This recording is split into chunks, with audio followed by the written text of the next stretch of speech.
آمنت بالله وملائكته وكتبه ورسله واليوم الآخر والقدر خيره وشره من الله والبعث بعد الموت لا إله إلا الله آمنت بالله وملائكته. Mesdames et messieurs, bonjour. Ravi de vous retrouver dans le cadre de notre émission Le Politiste.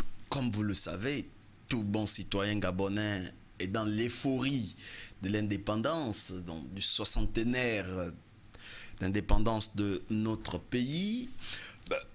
Le Gabon, membre de la Fédération française de l'Afrique équatoriale française AEF, de 1910 à 1958, où il devient une république au sein de la communauté française. Il faut dire que c'est le 17 août, précisément le 16 août à minuit, que le président Léon Mba, Premier ministre à l'époque, prononcera son discours d'indépendance, et le 17 août en matinée, ce seront les manifestations, donc le défilé, comme nous le voyons souvent. Alors, il proclame son indépendance avec pour président Léon Mba. À partir de 1967, il faut dire que la vie politique serait dominée par Albert Bernard Bongo, devenu Omar Bongo en 1973, après sa conversion à l'islam. En 2009, après une courte transition assurée par Madame Rose Francine Rogombe, Ali Bongo succède à son père plus tard. Comme vous le savez, toujours accompagné de mes fidèles invités, que je me fais d'ailleurs le plaisir de vous les présenter. Monsieur Moussodji, bonjour. Bonjour monsieur. Merci de nous faire l'amitié d'être ici, sur le plateau du Politiste. Il faut dire que vous êtes doctorant en lettres, vous êtes spécialiste de la question du Grand Blanc, donc j'ai nommé Albert Schweitzer de Lambaréné, c'est ça? Vous êtes spécialiste de Schweitzer et Yves Berger. Oui. Voilà. Vous êtes doctorant en Université Omar Bongo, précisément au département des lettres modernes. Donc vous êtes un spécialiste des lettres. Merci de nous faire l'amitié, encore une fois, d'être ici. En face de vous, vous avez le consultant permanent, M. Abdallah Kono. Bonjour. Bonjour, M. Ahmed Numba. Bien, avant de revenir vers vous, je vais vous convier ainsi que nos téléspectateurs à regarder cet élément que nous a préparé la régie, et on se retrouve juste après. Voici l'indépendance du Gabon et le drapeau vivant de la communauté. Je proclame solennellement l'indépendance de la République gabonaise.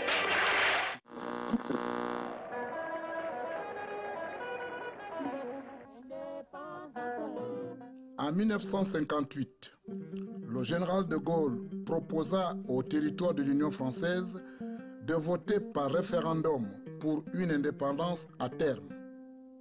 Léon Mba et Jean-Hilaire Obam laissent de côté leurs dissensions et s'allient pour prôner le oui. L'union BDG-UDSG l'emporte à 92,6% des suffrages exprimés.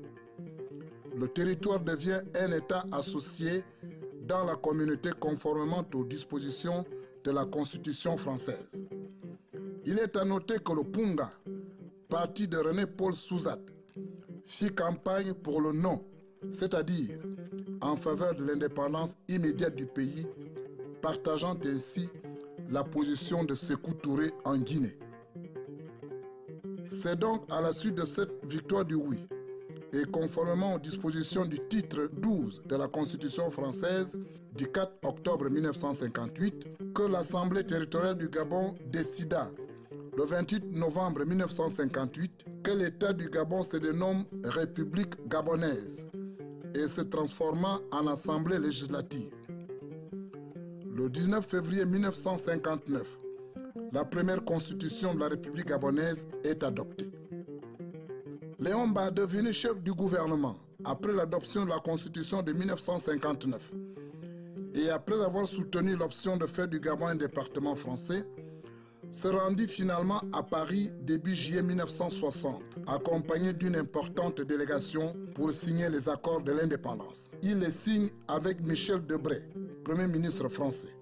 Le 16 août 1960 à minuit, le président Mba proclame officiellement l'indépendance du Gabon. Voici l'indépendance du Gabon et le drapeau vivant de la communauté.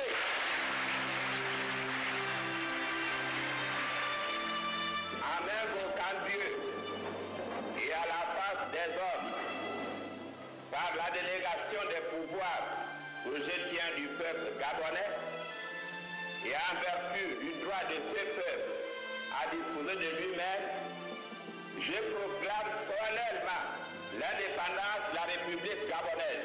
Le 17 août au matin, le drapeau gabonais vert, jaune, bleu est hissé pour la première fois dans la cour du palais, devenu présidentiel. Le président Léon Mba et M.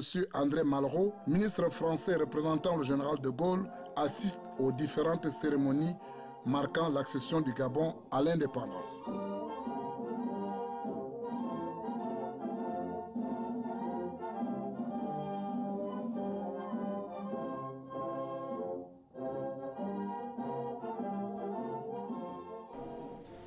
Oui, Monsieur Moussodji, je vous ai vu regarder cet élément avec beaucoup d'attention. À chaud comme ça, quelle est votre réaction?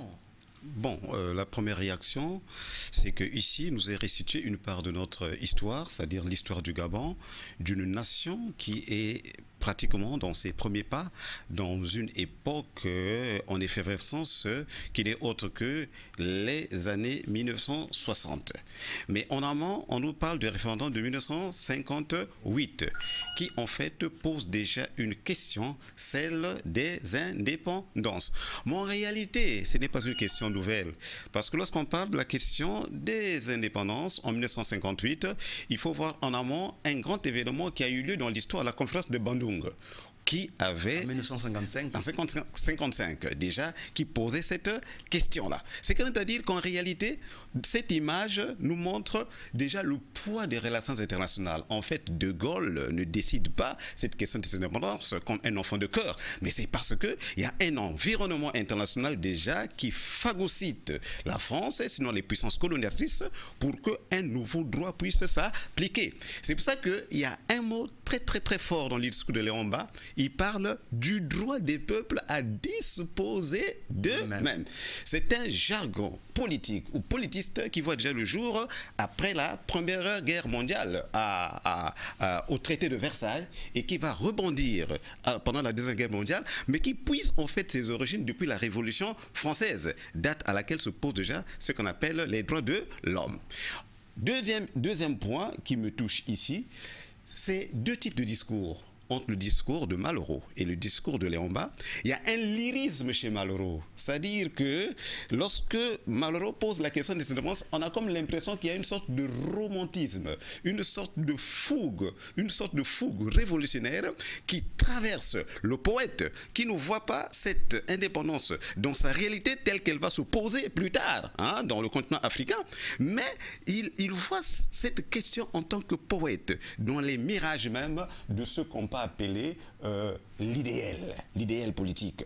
Mais tandis que chez Léon Mba, il y a, voyez-vous, un discours laïque. Il dit en invoquant Dieu.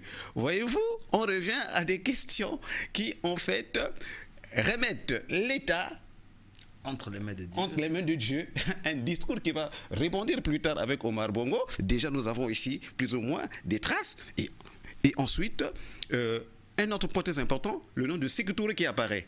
C'est le premier Africain à dire non à De Gaulle. Or, il s'avère que le parti Punga avait était plus ou moins allié à Sékou Touré. Ce qui montre quoi? Que nous avons ici là déjà ce qu'on peut appeler la question de l'indépendance du Gabon est une question qui a posé ce qu'on peut appeler des grands débats, qui a posé ce qu'on peut appeler des débats idéologiques, que d'ailleurs notre professeur, l'historien Wilson Dombé, a développé dans un de ses ouvrages en ce qui concerne les partis politiques. Cependant ici, il y a déjà énoncé cette situation-là, hein, vous voyez, cette ébullition-là politique au Gabon à travers ces différentes parties et ces personnalités. Monsieur Abdallah Akono, à chaud comme ça, quelle est votre réaction? Bon, ici, le documentaire, comme l'a si bien dit Monsieur Moussoudji, retrace l'histoire, en fait, officielle, j'aime l'appeler ainsi, l'histoire officielle du Gabon. Mais fait surtout ici ressortir l'aspect des accords qui retiennent ici mon attention. Je ne vais pas revenir sur tout ce que M. Moussoudji nous a dit ici. Il y a des accords. Le président Léomba, n'étant pas présent à cette époque, était favorable à un département d'outre-mer, c'est-à-dire le Gabon, département d'outre-mer, mais contraint par le contexte international qui était favorable, et que les autres pays africains allaient obtenir leur indépendance, avec le Cameroun qui devient indépendant dès le 1er janvier, ne pouvait pas obtenir cela. Il est maintenant contraint d'aller signer des accords. Et c'est là où il y a eu contradiction entre Sékou Touré et ses pairs africains. Parce que dès 1958, Sékou Touré proclame l'indépendance de la Guinée.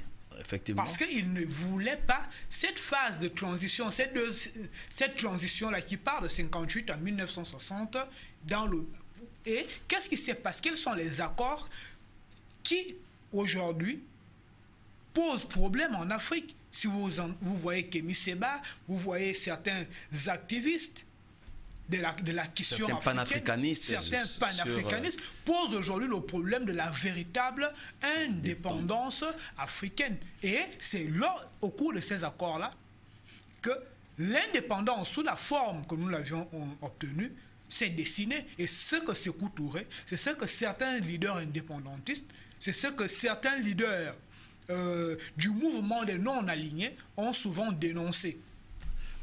Monsieur Moussoudji, est-ce que vous pouvez un peu nous faire l'histoire ou nous ramener, nous plonger dans l'histoire des mouvements ou de certains États qui ont obtenu leur indépendance ou la première indépendance dans l'époque des temps modernes? Bien.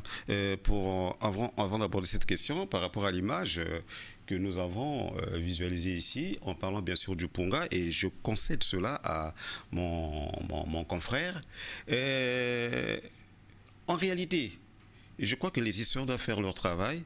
L'indépendance du Gabon n'a pas été un fleuve tranquille, hein, parce qu'on a toujours tendance à penser que le Gabon, c'est le pacifisme, le Gabon, c'est vraiment le dialogue dialoguant.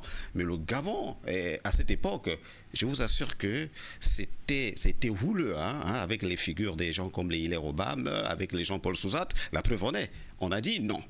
Bien, mais pour en revenir à cette question de l'indépendance, je crois que c'est une question qui prend sa source il y a pratiquement 2 ou 3 siècles. C'est-à-dire que lorsqu'on commence à parler d'indépendance, il faut repartir au XVIIIe siècle.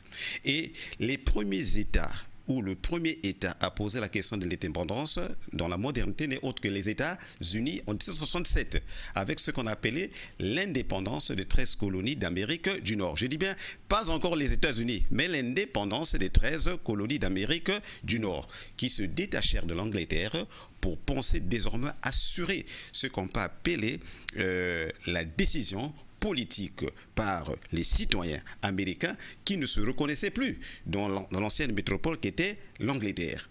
Ça, c'est le premier point. Et ce qui est spécifique dans cette indépendance-là des États-Unis, c'est qu'il y a eu autour d'un grand homme, un planteur, qui deviendra bien sûr un homme de guerre, c'est-à-dire George Washington.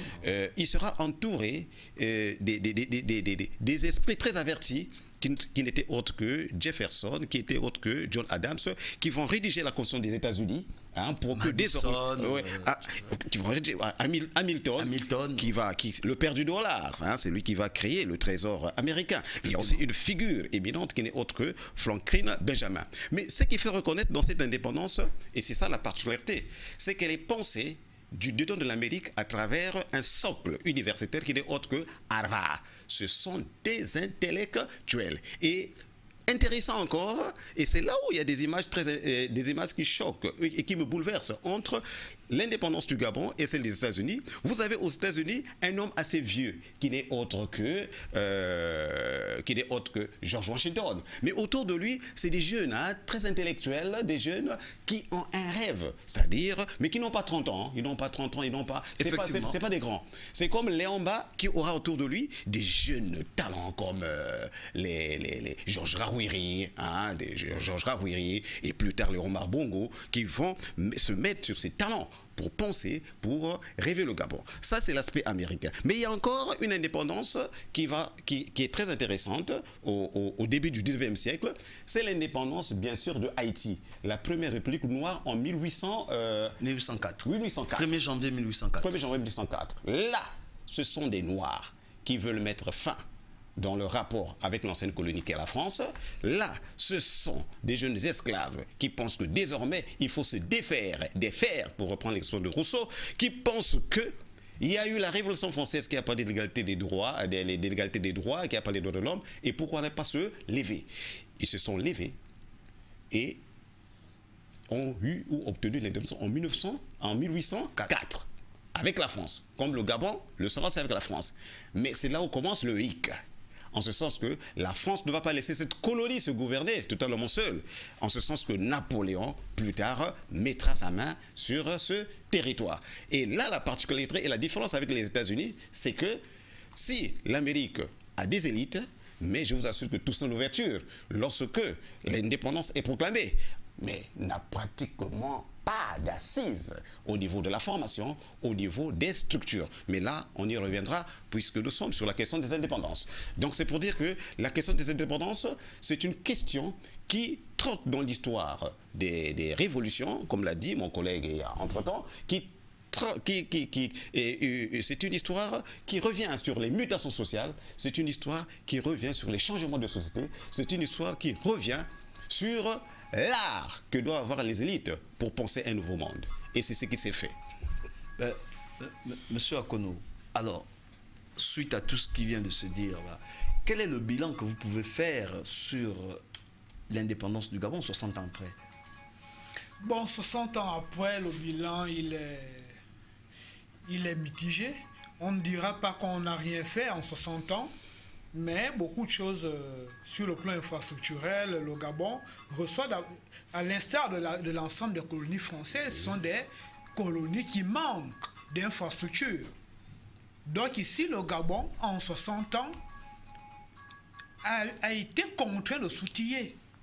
Libreville, je suis passé en venant ici devant le musée national, j'ai vu les anciennes coccinelles de cette époque. Donc, le Gabon a pris la peine de grandir. Parce que faire un bilan ici demanderait à ce qu'on s'appesantisse sur plusieurs aspects. Donc, si nous pouvons déjà nous arrêter sur l'aspect institutionnel, ce serait déjà parce que c'est la stabilité institutionnelle qui apporte le bien-être et le développement des autres secteurs. Donc, en 60 ans, je pense que le Gabon en Afrique centrale, et peut-être même en Afrique, est l'un des pays les plus stables. Et cette stabilité s'est bâtie, comme vous avez bien fait l'historique, des différents chefs d'État. Léomba qui a pensé Gabon d'abord, c'est-à-dire l'unité nationale, les bases de l'unité nationale. Et en 64, il y a eu un coup d'État qui a voulu ébranler cette union nationale. Et de 64 à nos jours, je peux dire avec une certaine aisance que le Gabon, sur le plan institutionnel, est l'un des États les plus stables. Donc le Gabon a pris cette période-là de 60 ans pour bâtir des institutions, pour bâtir des mécanismes de gouvernance. Et ce sont ces mécanismes de gouvernance aujourd'hui qui permettent au pays d'être envié en quelque sorte par les autres nations. Nous n'avions pas connu l'horreur du Rwanda, du Burundi et d'autres pays. Dieu ou la Providence nous a souvent épargné ce genre d'événement. Donc aujourd'hui, le Gabon a grandi avec des institutions plus ou moins stables. Bien que l'on crie sur la manière dont ces institutions sont gouvernées, mais j'aimerais quand même dire que le Gabon fait partie des pays qui ont pensé à mettre en place un ensemble de tests de sorte à protéger juridiquement le territoire. à protéger Monsieur Akono, je veux vous juridiquement les populations, de sorte que ces populations accèdent à un bien-être, de sorte que ces populations accèdent à une certaine équité sociale. Monsieur Akono, là vous êtes en train de faire un bilan sur les institutions, mais aujourd'hui nous avons une question qui taraude vraiment l'esprit des Gabonais ou de l'Africain en un mot, précisément l'Afrique centrale, ceux de l'Afrique centrale où cette partie de l'Afrique est considérée comme étant le ventre mou de la démocratie africaine. Monsieur Akono, et nous constatons, moi je prends un exemple d'un pays frère qui est la Centrafrique, qui pour moi est l'un des pays les plus démocratiques d'Afrique centrale. Je m'explique. Nous avons des anciens présidents qui sont vivants encore, mais qui sont là, qui vivent au pays. Personne n'a été condamné, personne n'a été poursuivi pour quoi que ce soit, mais ils sont toujours là. Ils prennent même part au débat politique de leur pays. Mais suite à si on parle des élections, à chaque fois que nous organisons des élections ici, je parle de l'Afrique centrale, de tous les pays, mais il y a toujours des problèmes. 60 ans après, qu'est-ce que vous dites? Vous savez, il y a quelques semaines, nous avions abordé une question similaire. Et je disais, tout dépend d'abord du modèle. Est-ce que la démocratie était un modèle universel? Aujourd'hui, selon la définition, elle peut être universelle. Mais la pratique de la démocratie, j'aime le dire, n'est pas universelle. Parce que chaque peuple a sa représentation du pouvoir. En Afrique centrale, nous avons notre appréhension du pouvoir. Mais qu'est-ce qui s'est passé aux indépendances? Les colons ont pris les territoires aux mains des chefs coutumiers, avec une certaine idée du pouvoir, avec une certaine gestion. Ce qui est de la gestion chez le Vili ne l'était pas chez le Fan, ou chez le Miné, ou chez le Bamba. Or, aux indépendances, on va remettre le pays à une élite intellectuelle. Et cette élite intellectuelle, elle est fondée sur un droit, si on peut l'appeler gréco-romain, sinon gaulois, que la France nous a tendu, nous avions fait du copier-coller. Et à ce moment, lorsque la loi ne correspond pas aux aspirations du peuple, parce que la loi doit être l'émanation du peuple, et cette émanation-là doit dépendre de la culture de tout un chacun.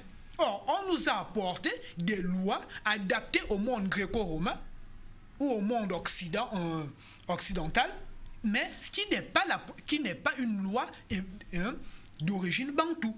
Si on aurait amené un système les bantous nous-mêmes, nous pouvions mettre en place un système de gouvernance et de partage de pouvoir, comme cela existe dans nos villages. Ok?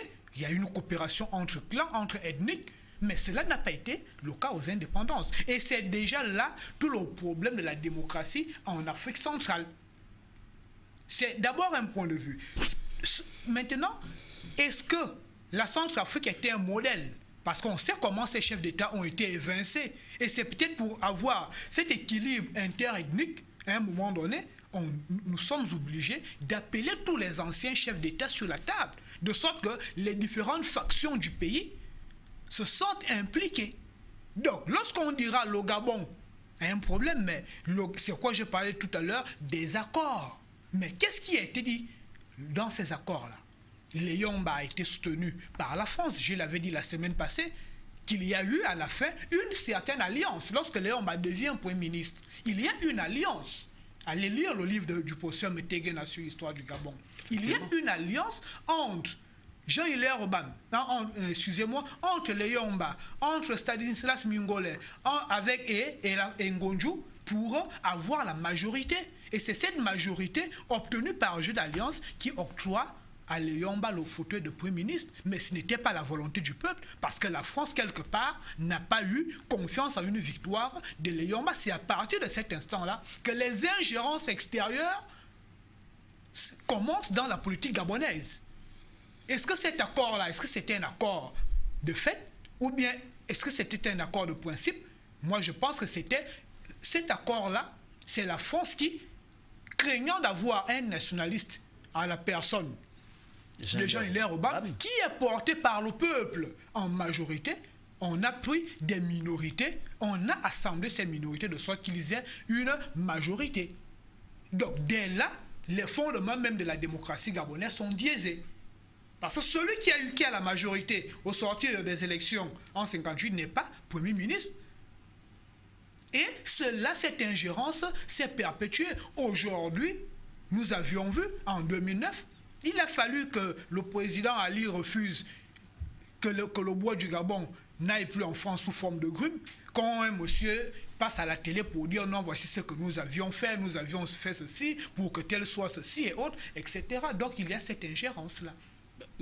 Monsieur Moussodji, Oui. 60 ans après, nous avons toujours l'épineux problème du franc CFA, que les éminences du domaine économique ne cessent de dénoncer.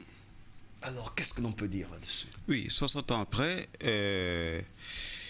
il y a beaucoup à dire, mais il faut comprendre une chose.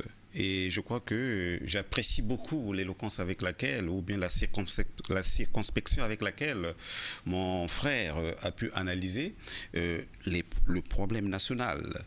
C'est que il est important qu'aujourd'hui, on puisse un peu ouvrir la boîte de Pandore. Il est important qu'aujourd'hui, on puisse désormais analyser, étudier l'indépendance du Gabon comme étant un fait politique, avec la distance que cela, que cela nécessite, sans état d'âme, sans esprit partisan, mais considérer les enjeux tels qu'ils ont eu lieu et comment cela a des répercussions sur l'histoire. Parce qu'une indépendance n'est pas une question facile. Une indépendance est par essence une question complexe. Une mutation, une révolution est par essence complexe. On ne peut pas la comprendre en 10 ans, on ne peut pas la comprendre en 20 ans, en 30 ans. Ça prend même des siècles. La preuve en est, la Révolution française a eu lieu en 1759. Mais jusqu'alors, les gens continuent toujours, les spécialistes, à étudier pourquoi cette déclaration a-t-elle eu lieu? Pourquoi a-t-on assassiné le roi Louis XVI? Pourquoi? Mais c'est parce que l'incidence sur l'histoire est toujours forte. Et puis, au fur et à mesure qu'on avance, la science évolue, on découvre des aspects qui sont cachés et que l'on finit par révéler. Bien, je puis dire que tout part avec les sources. Voyez-vous, j'ai cité 2 exemples d'indépendance. C'est les Américains. Voyez-vous que lorsqu'on présente les pères de l'indépendance, on nous montre George Washington accompagné d'une élite qui s'est battue pour son indépendance. Il n'y a pas eu le poids des relations internationales au XVIIIe siècle. Ce sont les Américains qui se sont levés et qui ont compris qu'il fallait désormais qu'ils changent leur histoire. Et ils l'ont changé. C'est vrai qu'il y a eu les Français un peu, mais ils l'ont eu. Alors, mais vous voyez, autour de Washington, ils ont rédigé eux-mêmes leur constitution. Autour de Washington, il y a Hamilton qui devient le premier secrétaire de trésor. Donc ça veut dire que Washington avait les armes, il avait des hommes, il avait une vision. Et cela s'est fait. Revenons maintenant au cas d'Haïti. Voyez-vous que, qu'est-ce qui s'est passé? C'est que, au bout de quelques temps, alors, Napoléon a mis la main et on a commencé à mettre au pouvoir des suppôts qui ont fini par amener Haïti à une errance, à une sorte d'hécatombe qui fait que jusqu'aujourd'hui, on se pose la question à quoi a servi cette indépendance. Maintenant, pour nous au Gabon, il faut l'avouer, comme l'a dit mon confrère, c'est mitigé. Mais ce ne sont pas des questions où on peut donner un avis à la légère. Parce que tous les aspects de l'indépendance sont des aspects qui méritent un bilan. Parce que chaque fait politique a des implications dans l'histoire. Revenons par exemple sur la Constitution. Rien que les constitutions que nous avons eues peuvent déterminer le type de vie politique, le type de vie économique, que nous avons aujourd'hui. Donc ça veut dire que lorsqu'on veut faire un bilan, appelez les juristes, ils vont analyser les constitutions et ils vous diront ce que ça donne. Lorsqu'on veut faire le bilan, appelez les économistes, ils vous diront, ah tiens, le fait que nous ayons telle monnaie et pas telle autre, voyez-en les conséquences. Le fait que l'économie gabonaise soit tournée vers l'extérieur montre qu'aujourd'hui, peut-être, nous n'ayons pas toutes les espérances possibles, et des hommes politiques et peut-être du peuple. Donc, c'est une question, il nous faut du temps. Et c'est pour ça qu'on peut même rebondir. Toujours sur notre indépendance, voyez-vous, on prend une indépendance. Nous avons une indépendance. On n'a pas d'université. Les Américains, ils ont Harvard. Haïti est indépendant. Ils n'ont même pas d'université. Ça veut dire quoi? Autour du président, il y aura toujours ce qu'on peut appeler un problème des hommes de poigne, hein, pour l'aider dans son travail. Et l'université va surgir en quelle année? Dans les années 70. Est-ce qu'aujourd'hui, 60 ans après, revenons sur cette question, est-ce que le Gabon a résolu la question de l'école? Est-ce que le Gabon a résolu la question de la formation? Est-ce qu'aujourd'hui, on peut dire que l'école gabonaise est à l'attente de ce que peut devenir le Gabon économique, le Gabon culturel, le Gabon fort, dont nous souhaitons tous, à travers notre hymne national, qui vraiment est un texte majestueux. Donc, il y a encore à faire, mais le plus important, c'est que désormais, en Afrique centrale, il y a une nation qui existe, il y a un pays qui existe, qui est le Gabon. Il y a un pays qui fait ses premiers pas. Il y a un pays qui a encore du chemin à faire. Il y a un pays qui démontre que chaque génération, finalement, mette la main à la pâte pour que l'histoire du Gabon soit une histoire qui devienne forte. Ce qui permet à dire ici que, voyez-vous, à travers ce bilan, nous avons pratiquement 2 siècles qui désormais s'affrontent. Parce que dans cette histoire, nous avons l'indépendance en quelle année? En 1960, presque à la fin du XXe siècle. Ce qui veut dire que l'indépendance pose des problèmes, hein, d'une autre époque que peut-être les Léomba ne pouvaient pas résoudre. Parce que nous sommes en 1960. 8 ans après, c'est mai 68. Ça veut dire que nous sommes en train de dans une ère où la modernité va donner ses limites. Or, ceux qui vont fonder ces nations à cette époque-là, mais ce sont les gens pratiquement au 19e siècle. Vous voyez, les Léomba, c'est des gens qui sont nés dans les années 1900. Vous allez voir, tout ça. Ça veut dire que les réalités que vont poser les indépendances étaient un peu parfois au-dessus de leur tête. Parce que c'était déjà des problèmes qui échappaient à leur temps. Et c'est comme aujourd'hui. Nous sommes aujourd'hui, 60 ans après. Il s'agit d'une autre époque qui commence. Ça veut dire que l'homme politique du présent doit comprendre que désormais que nous sommes au 21e siècle. Or, très souvent, qu'est-ce qui se passe? C'est que nous voulons traiter les problèmes du 21e siècle avec les réalités du siècle passé. Pourquoi? Parce que nous sommes au carrefour de plusieurs âges. Et parfois, on ne comprend pas la réalité qui se pose devant nous et on devient aveugle. Et finalement, les points de vue qu'on donne, ce sont des points de vue caducs. Raison pour laquelle on se dit, mais écoutez, est-ce que nous avons pensé, par exemple, à l'université comme socle du développement du Gabon? Nous allons revenir là-dessus. Monsieur Akono, voici 60 ans après, qu'est-ce que l'on peut dire de la structure institutionnellement parlant? Bon, c'est de 60 ans, ça fait sensiblement 3 générations. Oui, et à l'échelle d'un État, j'ai dit, c'est très, en fait, nous sommes à l'âge de lait. Oui. Ce sont des États, nous sommes des États en construction. Ok. Et ce sont des États en construction sur quelle base? Sur une base démographique pluriethnique, pluriculturelle. Et c'est peut-être toute la complexité même de la gouvernance au Gabon. C'est la complexité même de la gestion de la chose publique, parce qu'il va falloir donner à toutes les composantes même de la société gabonaise le droit ou bien l'occasion de contribuer ou de participer à la gestion de la chose publique. D'où la fameuse géopolitique mise en place par Feu Omar Bongo. Voici d'abord, en matière d'institution, l'un des problèmes qu'il va falloir à un moment donné résoudre. Parce que sous Omar Bongo, comme je l'ai dit la dernière fois, de Léon Mebiam jusqu'à Jean Yandon, nous n'avions eu que des membres, des personnalités d'une localité à la primature.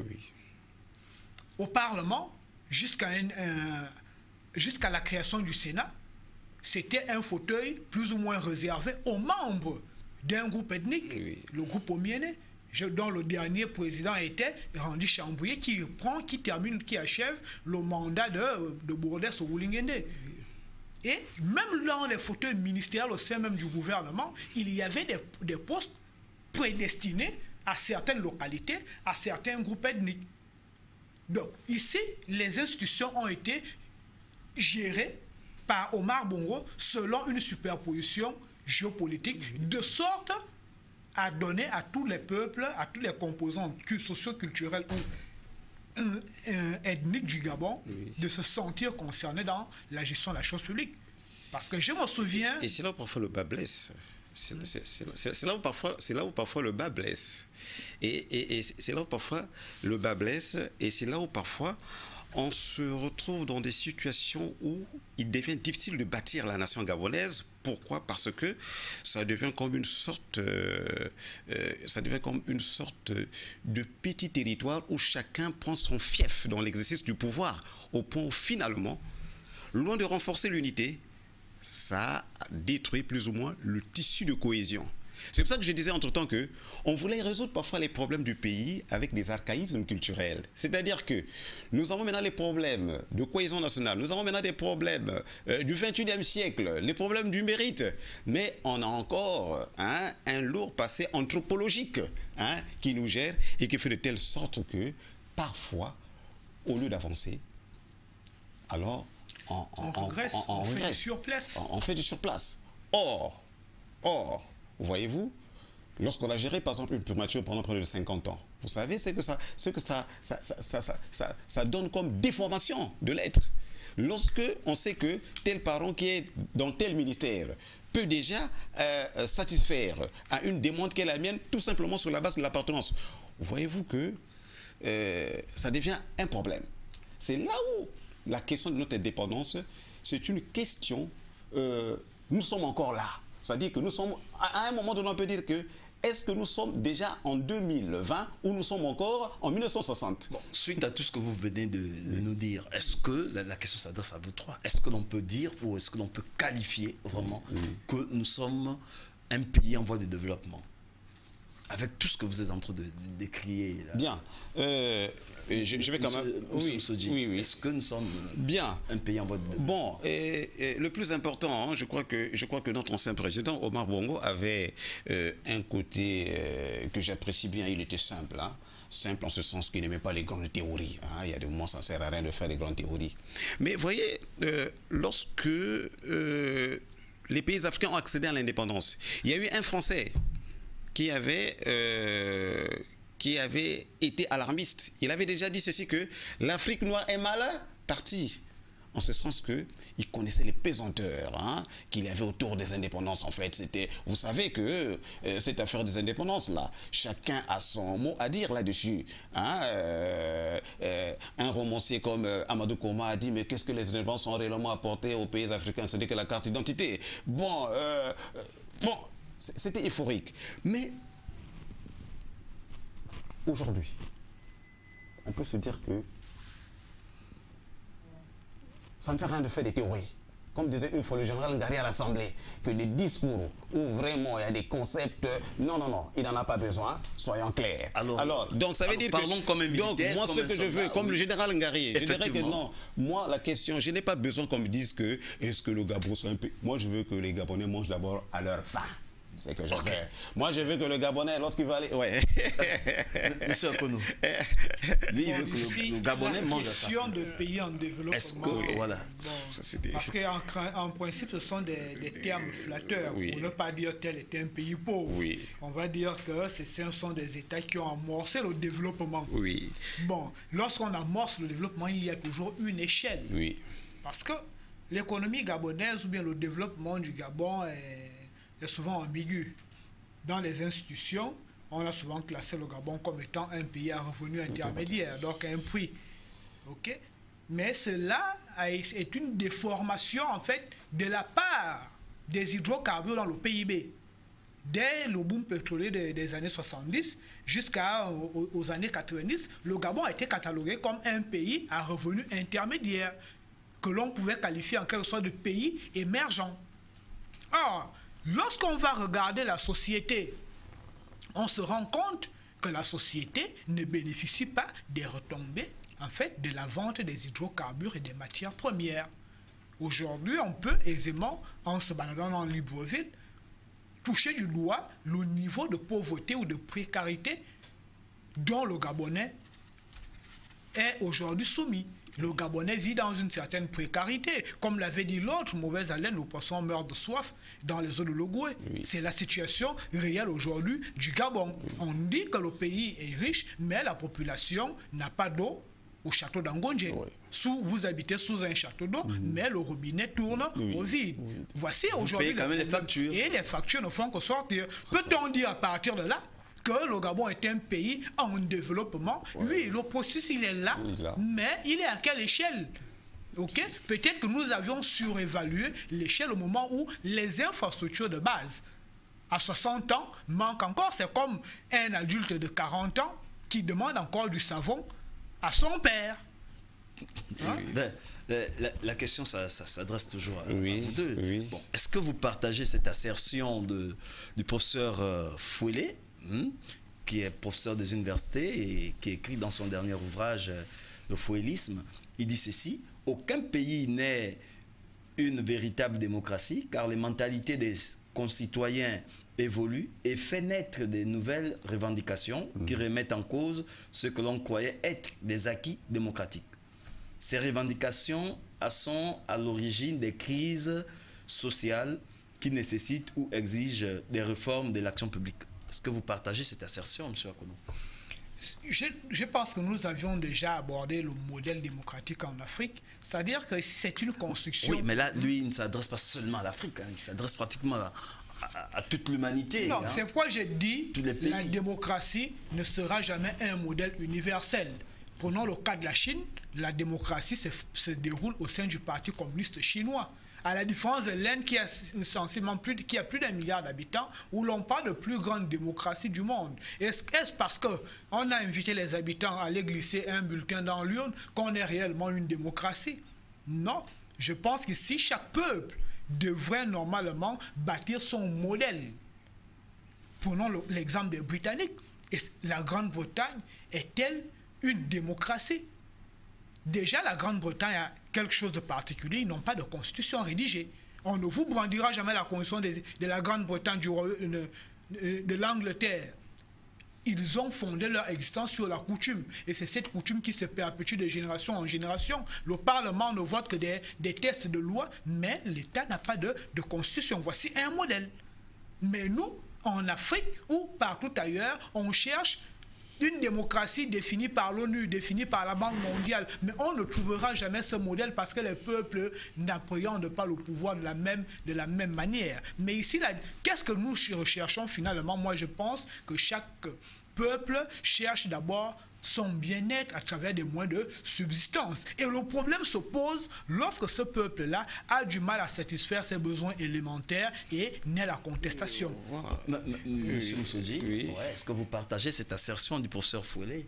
Oui, en réalité, c'est une critique révisionniste qui veut par là montrer qu'en réalité, il n'y aura jamais de politique parfaite, qu'en réalité, sous tous les cieux, les peuples sont soumis aux revendications. En France, nous connaissons les gilets rouges. Les gilets jaunes. Aux États-Unis, nous connaissons l'actualité, George Floyd. En un mot, la politique aura toujours des limites sous tous les cieux. En ce sens que aucune politique ne pourra rendre totalement un peuple heureux. Ça n'existe pas. C'est pour cela que même au XVIIIe siècle, Saint-Just disait déjà, pendant la Révolution française, disait que le bonheur est une idée neuve. En ce sens que le peuple français a toujours souffert des questions de blé, le peuple français a toujours l'essentiel qui lui manquait, tout au moins à cette époque-là. C'est qu'on a dit que l'or parlait du bonheur. C'est une sorte de chimère. Mais ce qu'il faut retenir, et on revient ici sur ce que mon confrère disait il n'y a pas longtemps, c'est que c'est la praxis qui compte. Donner à manger au peuple. Donner l'essentiel de la satisfaction des besoins du peuple. C'est là le problème épineux. Que l'on aille dans la pensée marxiste, que l'on aille dans l'économie libérale, on revient toujours à ce point-là. Comme disait Lénine, avant de s'occuper de sciences, de politique, d'art et de religion, il faut avant tout manger. Il faut avant tout manger. Donc, 60 ans après, que veulent les Gabonais? Mais avoir une agriculture qui puisse satisfaire à leurs besoins. Que veulent les Gabonais? Mais que le petit Gabonais, chaque matin, ait un poulet entier à lui seul, comme le petit Américain. Mais ça demande du travail. Il ne s'agit pas seulement d'accuser les politiques, mais le peuple aussi a sa part de responsabilité. Est-ce que nous, les Gabonais, nous sommes prêts pour le grand travail? Est-ce que nous, les Gabonais, est-ce que nous avons l'esprit d'abnégation? Est-ce que nous, les Gabonais, nous faisons ce qu'on peut appeler le grand effort, avant même que parfois l'État n'entame les choses? Et c'est là la grande question. Oui, le rêve est permis. Je crois que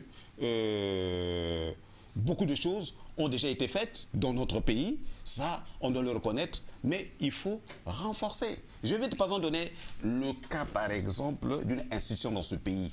60 ans après les indépendances, on en parle. Mais cette institution n'a jamais joué son rôle. La médiation de la République. Au dernier Conseil des ministres, il y a eu un médiateur de la République qui a été Oui, nommé. le médiateur de la République. Est-ce que vous avez déjà suivi des conflits qui ont été réglés par le médiateur de la République? Ou bien est-ce que vraiment... Mais peut-être parce qu'il n'y a pas de conflit. Mais enfin, parce qu'il n'y a pas de conflit. Dans une société sans conflit n'existe pas. Une société sans conflit n'existe pas. Mais alors que le médiateur de la République est une grande institution dans un pays démocratique. Nous avons dans notre pays ce qu'on peut appeler des situations intermittentes.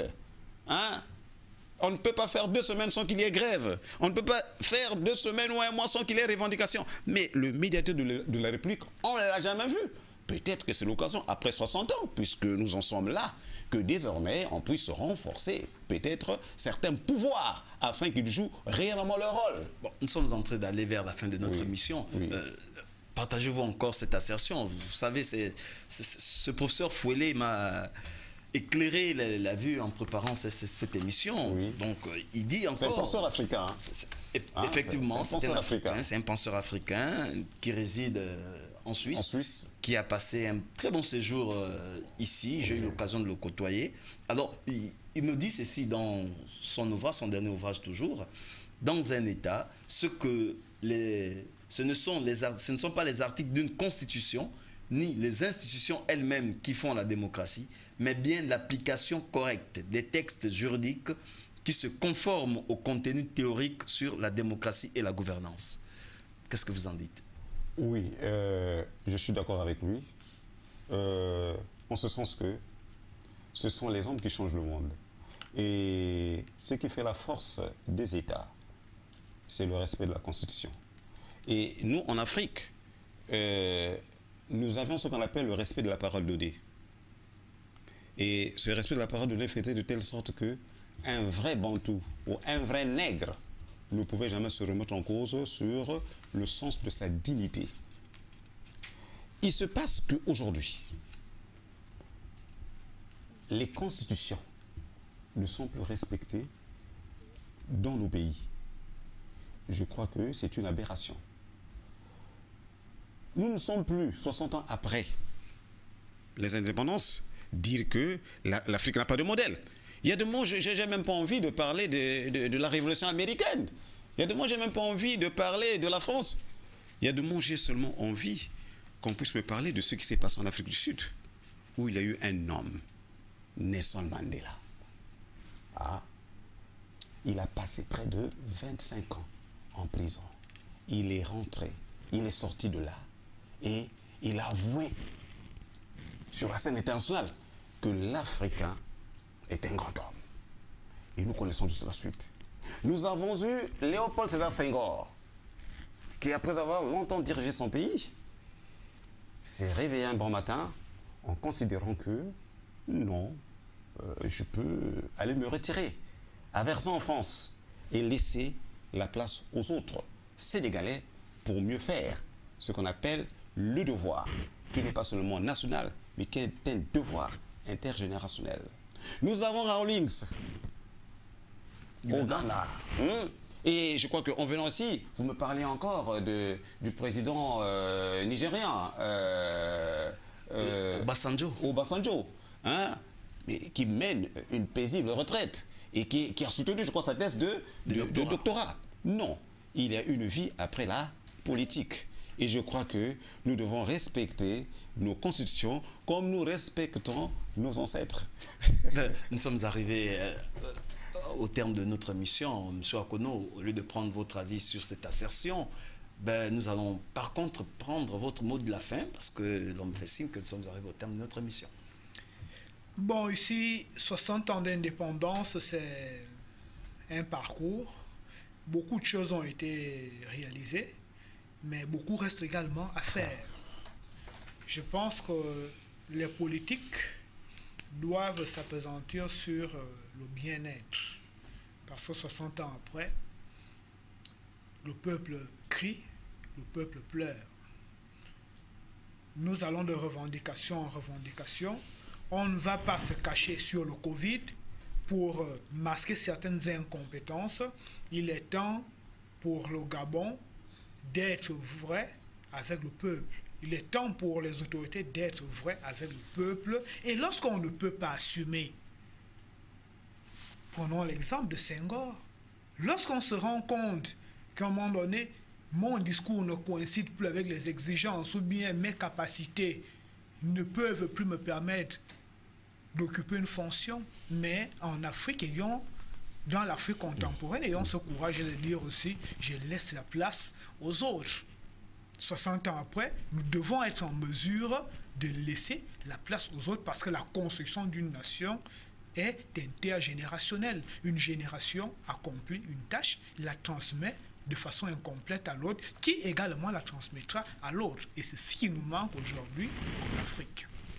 Monsieur Msodji, votre mot de la fin. Non, nous devons être fiers d'être Gabonais, 60 ans après. Nous avons accompli des grandes choses aussi dans ce pays.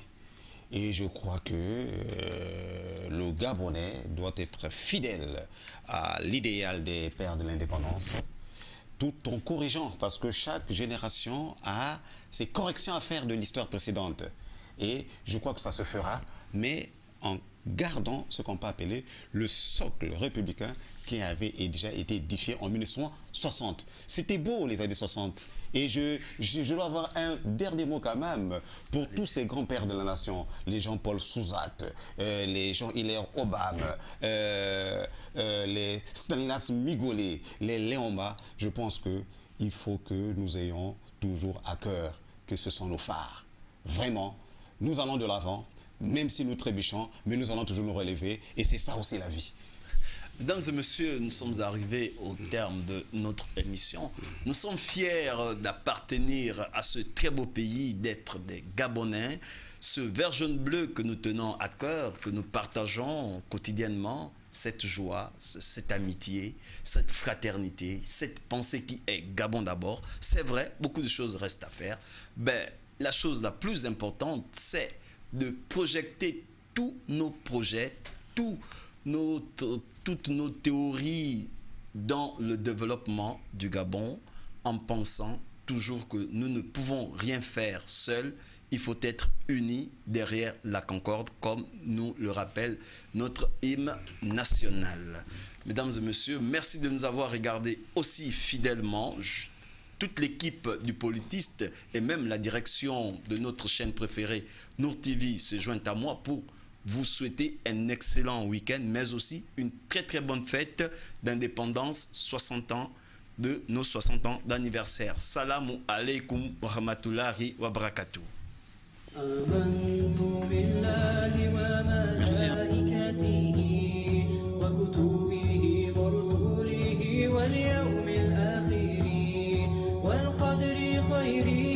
والشره من الله والبعث بعد الموت